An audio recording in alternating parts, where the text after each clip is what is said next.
ও বলতেছে যে ভাইয়া আমি ওনাকে বারবার বলতেছি আমার ব্যাগ চেক করেন, উনি হয়তো আমার ব্যাগ চেক করে নাই, উনি আমাকে গলা বেড়া ধরে আমাকে বেশি মারছে আর এত অকথ্য ভাষায় গালাগালি করছে বলে বুঝাতে পারবো না। ওর এখানে, তারপর কোমরের এখানে, তারপরে এখানে পায়ের এখানে পাইপ দিয়ে মারছেন? লাঠি দিয়ে মারছে। আমি আমি এটা নিয়ে বিচার চাই।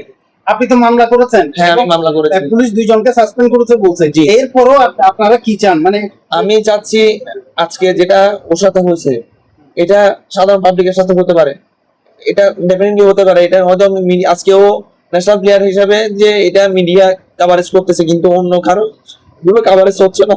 পাঞ্জাবি পরা ওকে কিন্তু ওনারা সরাই রাখছিল ফার্স্টে, যখন বেশি ডিসি স্যার গেছে, বিভিন্ন জায়গা থেকে ফোন গেছে, এরপর উনি বলতেছে ও আমার হেফাজতে আছে, হেফাজতে আছে। তারপরে দিয়ে ওর নাম আমি যেটা বাইরে থেকে কালেক্ট করলাম সেম দেখলাম ওই নামের সাথে মিল। আপনার ওর নাম হলো সোহেল, ও আপনার এই ইয়ের মধ্যে থাকে, এই ঢেবার থাকে। না না না না, এই গরিবুল্লাহ শাহ ঢেবার পার।